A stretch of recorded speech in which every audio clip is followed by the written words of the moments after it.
capítulo 4, versículo 7. Está escrito assim a palavra do Senhor. Todos acharam? Capítulo 4, verso 7. Essa é uma palavra que todos nós já conhecemos, mas que falou grandemente ao meu coração quando eu estava estudando. Podemos ler? Amém? Combati o bom combate, acabei a carreira e guardei a fé. Combati o bom combate, acabei a carreira e guardei o quê? A fé. Paulo, no final do seu ministério, já tinha travado bastante lutas. Ele declara isso, que ele já tinha combatido o bom combate. E o que é um combate? Combate é uma batalha, uma luta, uma guerra. Paulo entendia bem o significado dessas palavras. E ele entendia tanto que ele escreveu vários textos a respeito disso. Paulo, ele entendia também que essa guerra, essa luta que ele travava desde sua conversão, não era qualquer luta, não era qualquer guerra. Era uma guerra espiritual.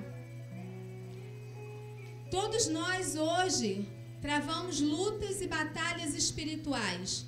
Só que muitos de nós não nos damos conta do que estamos passando, do que estamos batalhando. Ouvi uma vez um pregador dizendo que toda luta que nós passamos aqui, ela é apenas um reflexo daquela que está acontecendo lá nos ares, lá nos céus. E se a gente for ler o livro de Daniel, a gente vai ver que Daniel orou ao Senhor e ele estava orando por vários dias, até que ele obteve uma resposta que o Senhor já tinha ouvido aquela oração de Daniel e já havia respondido, mas que o que ele desejava ainda não tinha chegado, porque havia uma batalha. Uma guerra estava sendo travada para que ele não obtivesse a sua vitória, aquilo que ele estava pedindo. Então, meu irmão, nessa noite, que você entenda, que eu entenda que as lutas que nós estamos passando são lutas que nós estamos travando no reino do Espírito também. Não são lutas apenas carnais. E Paulo entendia bem isso, porque ele vai falar em Efésios 6:12 sobre isso. Coloca para mim, Melissa, por favor. A nossa luta não é contra a carne, não é contra o sangue. Efésios capítulo 6, versículo 12. Porque não temos que lutar contra carne e sangue, mas sim contra os principados, contra as potestades, contra os príncipes das trevas desse século, contra as hostes espirituais da maldade nos lugares celestiais. Paulo entendia muito bem de luta. Paulo sabia o que era travar uma luta. E ele tinha uma preocupação grande sobre sobre os seus liderados, sobre aquelas pessoas que ele havia ganho para o Senhor, se eles conseguiriam passar pelas provações, passar pelas lutas e permanecer firmes. E aí ele escreve várias vezes a respeito. E a gente pode ver o que essas mensagens de Paulo em alguns livros, em vários textos, mas eu gostaria que você lesse comigo 1 Timóteo, capítulo 6, versículo 12. Quem achou pode ler, por favor.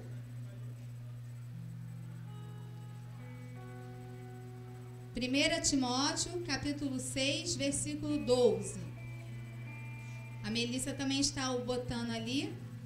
Se você preferir ler no telão, pode ler.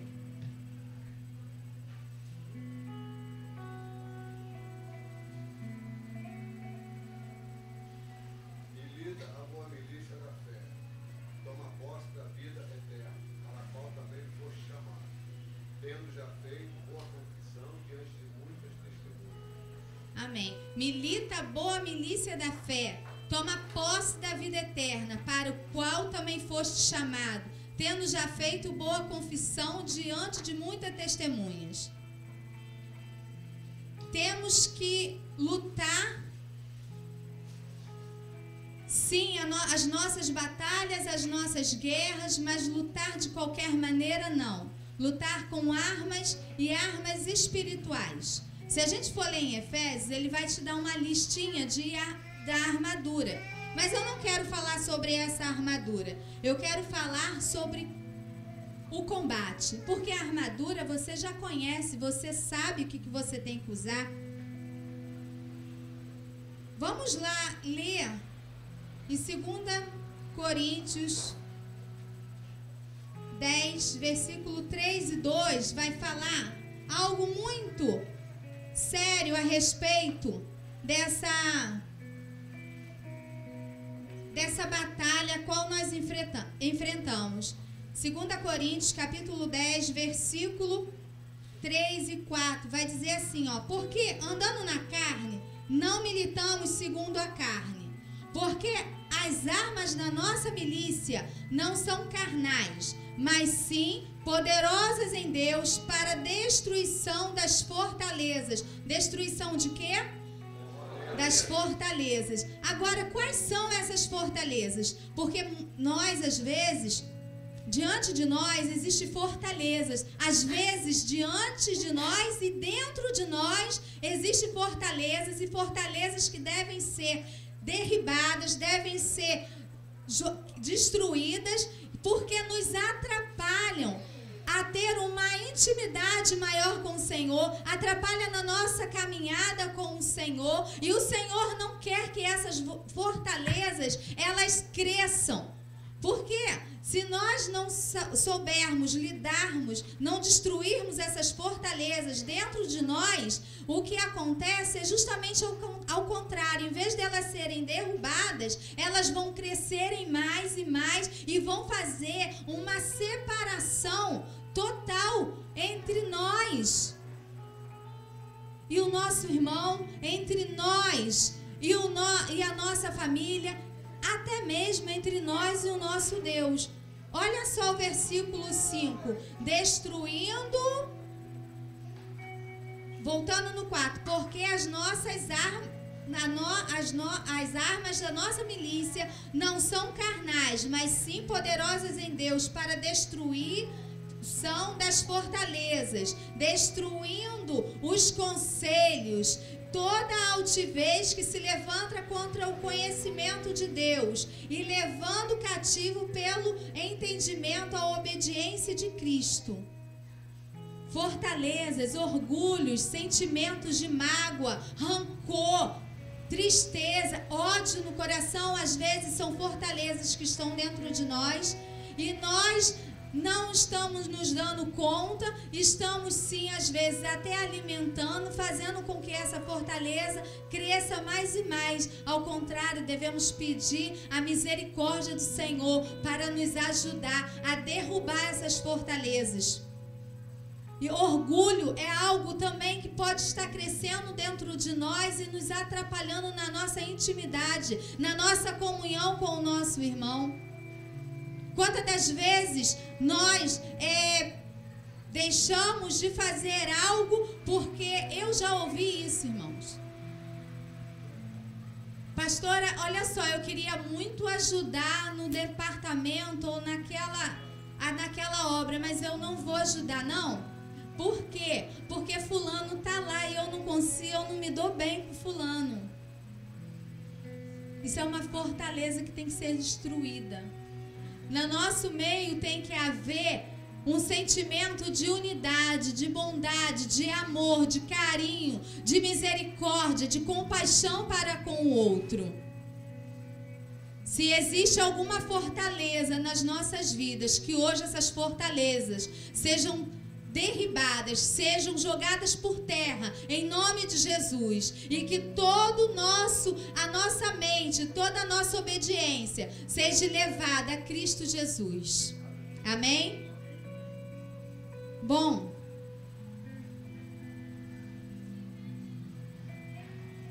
nós vamos entender através dos escritos de Paulo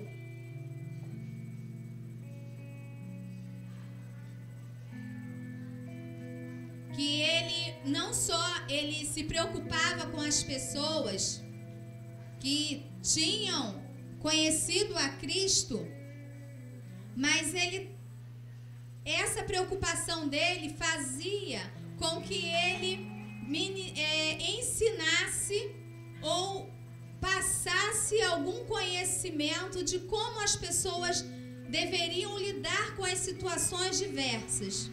E uma das coisas que ele ensinou a Timóteo foi, no capítulo 2, foi que a figura do soldado, para que Timóteo entendesse, ele usou a figura de um soldado. Timóteo 2:3 diz assim, ó, Paulo falando a Timóteo: sofre, pois, comigo as aflições como bom soldado de Cristo. Ele não simplesmente falou assim, ó, Timóteo, seja um soldado aí. Ele não falou para Timóteo ser apenas um soldado, não. Ele começou falando, sofre as aflições como bom soldado. Isso Paulo estava ensinando para Timóteo que o evangelho que ele tinha conhecido não seria fácil. Tem sido fácil para você a sua caminhada cristã? Se para você tem sido fácil, beleza. Muitas das vezes ela não é fácil para mim. Por quê? Porque eu aceitei Cristo com 14 para 15 anos, na minha adolescência. E olha como foi difícil dizer não para muitas coisas. Como foi difícil passar por cima do meu orgulho, engolir sapo. Como foi difícil abaixar a cabeça na hora que eu estava certa. Como é difícil a gente ouvir palavras que a gente não quer ouvir. A vida cristã, ela não é fácil, ela não é um mar de rosas. Mas nós devemos ter consciência de que nós, em Cristo Jesus, nós podemos avançar. Nós podemos alcançar o nosso alvo, o nosso objetivo. Porque Ele nos garante, Ele nos dá força, Ele nos ajuda, Ele nos consola, Ele nos cura. Aleluia! Em nós mesmos nós não conseguimos, mas Cristo em nós faz com que nós possamos. Cristo em nós faz com que nós alcancemos. E Paulo vai dizer para Timóteo: sofre, pois, as aflições como bom soldado de Cristo. A vida de um soldado não é fácil, ela é difícil. Um soldado de Cristo, porque o que o soldado lá fora passa, a gente sabe, né? Vai para a selva, vai para a guerra e arrisca a própria vida, e a gente sabe como é que é. Às vezes, o treinamento já começa no treinamento, quando é alistado, né? A dificuldade. Mas e nós que somos soldados de Cristo? Como deve ser a nossa vida, como é a nossa vida? Então, como soldado de Cristo, a gente tem que ter em nossa mente: de que nunca nós vamos estar sozinhos. Muitas das vezes na nossa caminhada, a gente pensa: tô sozinho, não aguento mais, tá difícil. Meus amigos me abandonaram. E uma das coisas que acontece de fato na nossa vida, na nossa caminhada cristã, quando a gente se converte, é aqueles amigos, aquelas pessoas que nos cercavam, começa tudo indo embora, começa tudo sumir. Aí você fala assim: poxa, fulano, ele fechava comigo, ela fechava comigo, cadê? Não tá mais, porque você não está mais falando não tendo a mesma fala que ele. Então ele vai embora mesmo. Aí você olha para a sua família, você já não é mais o queridinho, a queridinha, porque os seus pensamentos não são os pensamentos dele. Às vezes você não participa das mesmas coisas que eles participam. E aí se torna, é bem complicado. Aí você fala assim: eu aceitei a Cristo, mas agora eu estou sozinho. Não, você não está sozinho. Cristo está do teu lado. Ele está dentro de você. Você nunca vai estar sozinho. O Espírito Santo de Deus, ele está dentro de você. Ele está te conduzindo, ele está te acalentando, ele está te consolando. E o próprio Jesus, ele falou em Mateus 28, 20, que estaria conosco todos os dias. Irmãos, você tem a garantia de que o próprio Cristo estará com você todos os dias da tua vida, até a consumação dos séculos. Ou seja, até você, Cristo voltar para buscar a igreja, ou você passar para o Senhor, Ele vai estar com você. Ele não te abandona. Ele é aquele que está com você nas horas difíceis, nas horas de angústia. Senhor, estou sofrendo, eu estou padecendo, mas eu estou com você. Lembra aquela... é uma ilustração, eu não sei se o autor é evangélico, das pegadas na areia. E ele andava pela praia e olhava na areia 2 pares de pegada, dele e um outro. E ele entendia que ali era o Senhor ao lado dele, que ele não estava sozinho. Mas naquele momento de aflição dele, que ele achou que era o momento mais agudo de sua vida, ele olhou e só tinha 1 par de pegadas. E ele se questionou: estou sozinho? Poxa, no momento que eu mais precisava, você me abandonou? E a resposta foi: não. Nesses momentos eu carregava você no colo. Nós temos que ter esse entendimento de que nós nunca estamos sozinhos. O Senhor está sempre conosco. Soldado de Cristo não é abandonado no meio da batalha. Soldado de Cristo não fica sozinho. Um soldado, como soldado de Cristo, também nós não podemos dizer: não posso. Quantas das vezes a gente olha para dentro de nós, para aquilo que nós temos, para aquilo que nós possuímos, para aquilo que para o nosso conhecimento, e falamos assim: não posso. Isso aí não dá para mim fazer. Isso aí é demais para mim. Ei, não é não. Se o Senhor tem colocado nas tuas mãos, faça segundo as tuas forças, porque o Senhor te dá a condição.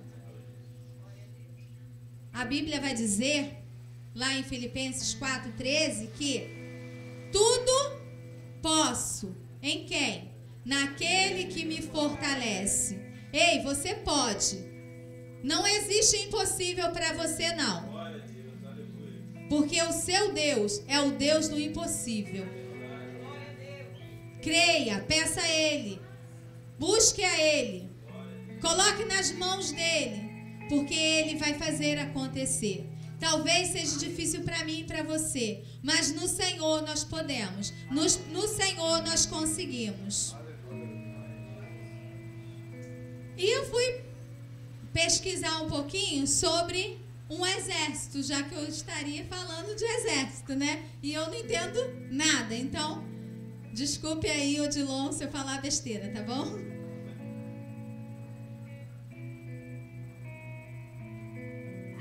Mas olhando e pesquisando a respeito do que é um exército, eu descobri que o exército existe grupamentos.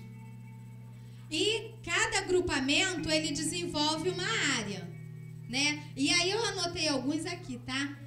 Tem a infantaria, que é aquele grupo que vai à frente, tem uma luta corpo a corpo com o inimigo. Tem a artilharia, que já usa armas de longa distância.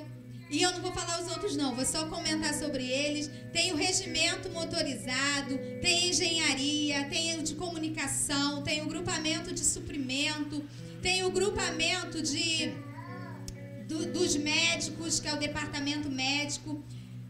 Tem de suprimento, acho que eu já falei. Então, o exército ele é composto por vários grupamentos. E o que é interessante é que cada agrupamento tem a sua importância, tem o seu valor. E eu quero trazer para nós que somos soldados de Cristo, que todos nós temos o nosso valor também. Ninguém na obra do Senhor é descartável.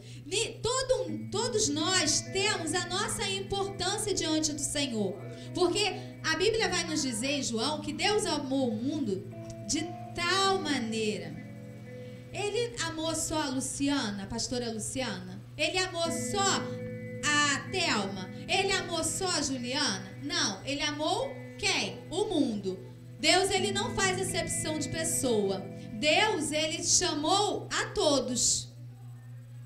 Todos nós somos soldados de Cristo e todos nós temos a nossa importância. Eu não sei em qual regimento, em qual grupamento você se encontra.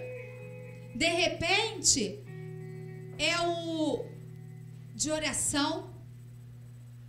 De repente, você está envolvido com missão, com evangelização.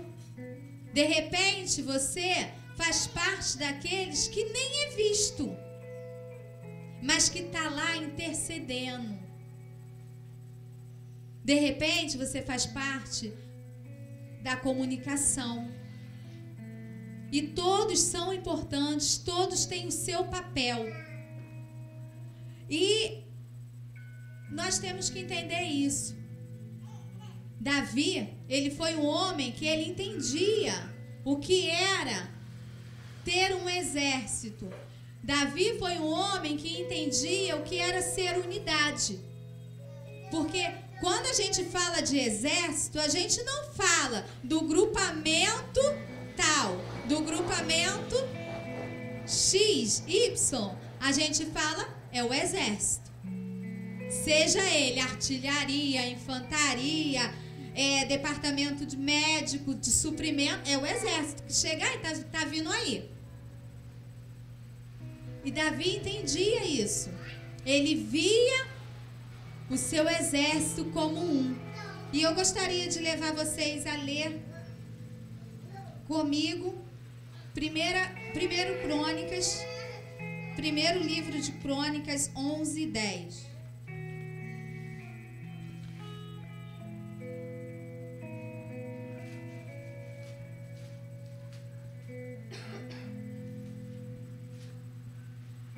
Primeiro livro de Crônicas 11:10 vai dizer que o capítulo 10 vai dizer sobre a morte de Saul, o primeiro rei de Israel. Capítulo 11 vai apontar Davi sendo ungido rei.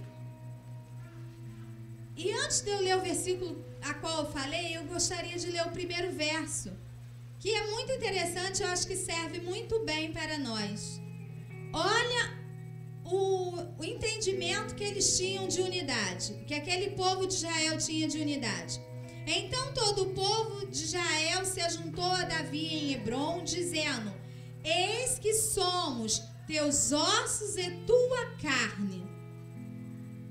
Aquele povo ali que estava ungindo Davi como rei, reconhecendo Davi como seu rei, como seu líder, estava dizendo assim: olha, Davi, eu sou um com você, eu sou osso e carne com você.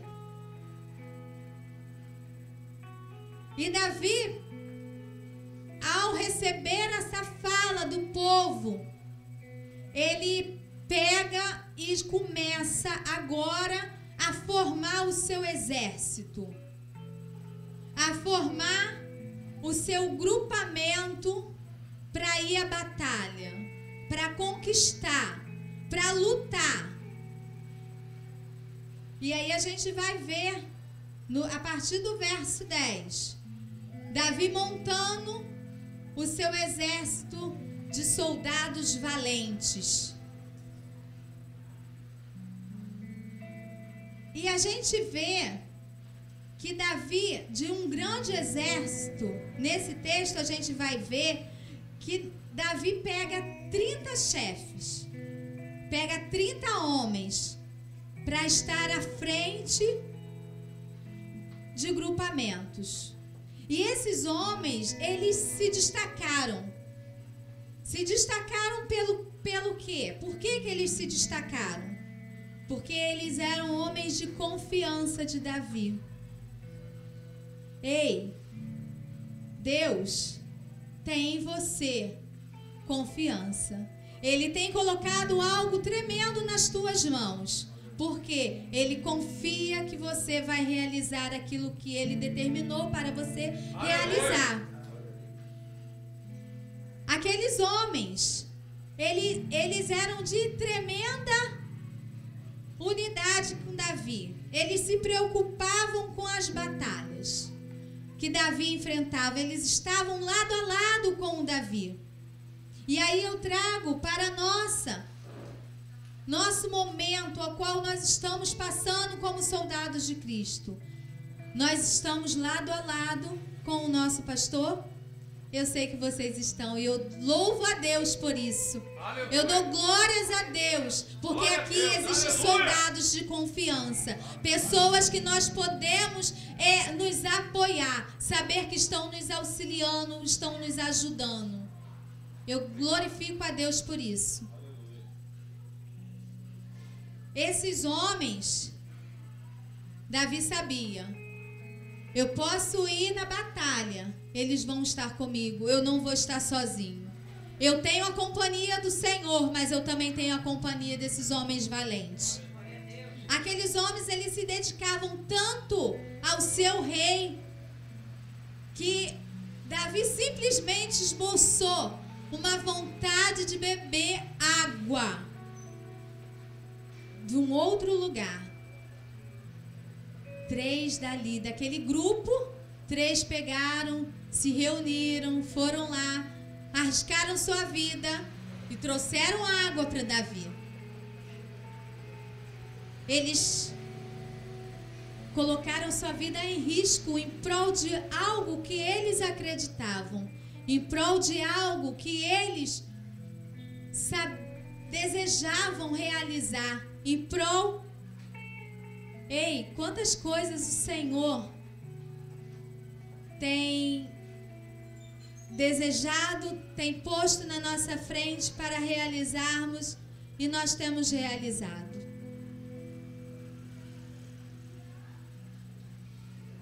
O quanto você tem se desgastado em fazer a vontade do Senhor. Enquanto você tem se desgastado, tem se doado ao Senhor. Só você sabe. Só você sabe o quanto você tem se dado, você tem se doado para o Senhor. Mas saiba de uma coisa: o seu sacrifício não vai ser em vão. O seu sacrifício vai ser recompensado. Davi, ao receber daqueles homens aquela água, ele falou assim, ele reconheceu, poxa, eu não mereço tanto, vocês arriscaram sua vida. E ele pega aquela água e oferece ao Senhor.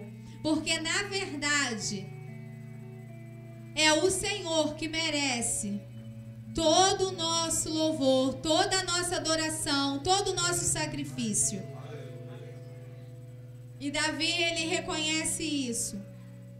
Aqueles homens, eles arriscaram suas vidas porque eles eram obedientes, eles eram leais e eles eram comprometidos com a missão que eles tinham em suas mãos.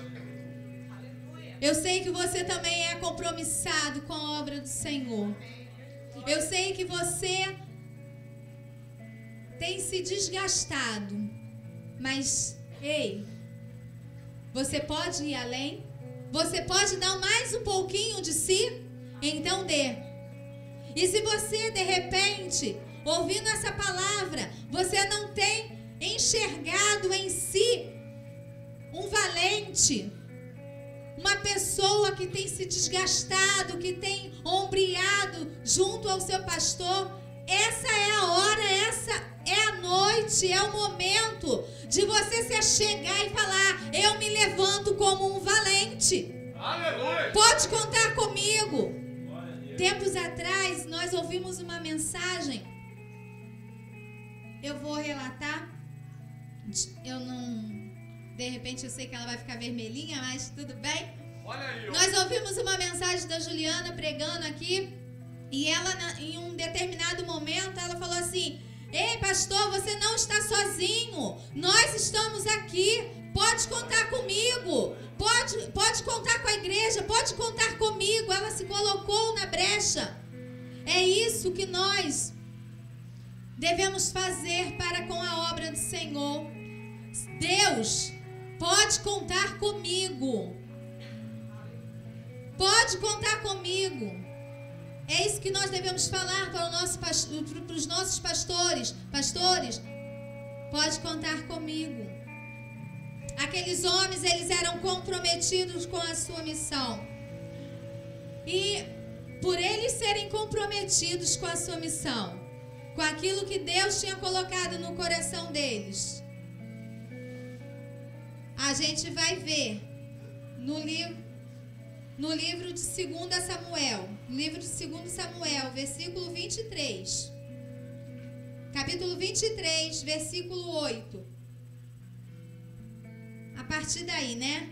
Vai falar sobre Davi reconhecendo, já no seu leito, já na sua tenra idade, Davi exaltando a esses homens valentes, a esses homens valorosos, a esses homens corajosos que não temiam uma luta, que não se acovardavam e fugiam da luta. A gente vê nesse texto, a partir do versículo 8, Davi exaltando a vida desses homens. Ei, de repente, o pastor nem sabe do que você está fazendo. E ele, de repente, muitas das vezes, a gente, para não correr risco, a gente não fala realmente nomes aqui. A gente não dá um tapinha nas suas costas e fala muito obrigada. Mas a recompensa maior é do Senhor. A recompensa maior é do Senhor. E é o Senhor que vai estar escrevendo. Faça a sua história, acreditando que o Senhor, Ele vai te recompensar. Tudo que nós fazemos para o Senhor, é para o Senhor. Deus não deixa, não fica devendo nada a ninguém. Ele, no momento certo, Ele vem e te abençoa. No momento certo, Ele vem e alcança você com a tua mão poderosa. Te alcança com a sua misericórdia, com a sua graça, com o seu amor. E transforma, muda a sua vida. Aqueles homens ali, eles foram reconhecidos. Talvez muitos deles aqui já estavam mortos quando Davi se lembra e menciona o nome deles. Mas os seus feitos foram registrados e até hoje nós fazemos menção desses feitos. E se a gente ler o verso 10, é interessante que diz assim, ó. Vou ler a partir do 8, que são homens assim que merecem a nossa atenção.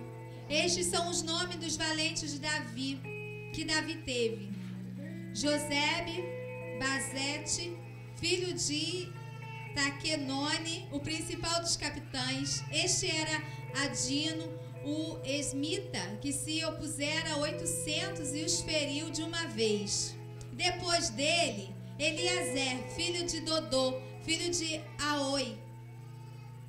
Entre os 3 valentes que estavam com Davi, quando provocaram os filisteus que ali se ajuntavam à peleja, e quando de Israel os homens subiram. Este se levantou e feriu os filisteus até cansar a mão e ficar com a mão pegada à espada. E naquele dia o Senhor obrou um grande livramento. E o povo voltou atrás dele somente a tomar o despojo. E depois dele, Samar, filho de Asa. E você vai lendo e você vai vendo os feitos desses homens. Gente, esse homem aqui, ele lutou tanto, sozinho, defendendo um espaço de uma plantação. Sozinho, ele conseguiu. Ele lutou tanto que a espada grudou na mão dele. Eu acredito que, como a Ivonete falou, né, tempos atrás, que ele tenha tido cãibra. Porque ele não, ele podia até querer abrir a mão, mas ele não conseguia. A espada estava pegada. E isso era tamanha a vontade de lutar pelo que ele acreditava. Você acredita no que você tem lutado? Você acredita na missão, no desafio que nós temos lançado aqui? Então se agarra e faz o que Deus tem proposto no seu coração a fazer. Porque Deus vai te recompensar, irmãos. Deus vai te recompensar. Não é o pastor Antônio, não é o pastor JB, não é a pastora Glória, a pastora Niels, pastora Luciana. É o Senhor que vai te recompensar. Amém? Vamos nos colocar de pé, vamos orar ao Senhor. Estamos agradecidos a Deus por tudo que Ele tem nos feito, por tudo que Ele tem já operado. A obra é grande, a missão é grande, mas nós temos valentes aqui ao nosso lado. Nós temos pessoas que têm se compromissado com a obra do Senhor, e por isso nós cremos que sim, dentro de 38 dias nós estaremos no nosso espaço. Aleluia! Porque o Senhor é conosco, amém? Como diz, tudo posso naquele que me fortalece. E também nós não estamos sozinhos, temos o Senhor ao nosso lado. Alguns irmãos, algumas pessoas retrocederam, algumas já desistiram no meio do caminho, mas nós não somos desses, amém? Nós não somos dos que retrocedem, mas ao contrário, nós avançamos, nós confiamos no Senhor e continuamos a nossa jornada, a nossa luta e a nossa obra, aleluia. Nós vamos orar. Quem se apresenta como soldado de Deus aí? Quem? Vai, fica de pé. Fica de pé. Quem se apresenta como soldado? Pelo Senhor marchamos sim. Na sua mão, a chave da vitória, que nos leva a possuir a terra. Vamos cantar? Quem conhece a canção? Vamos lá, bem forte. Marchamos sim. Jefinho, prontinho aí?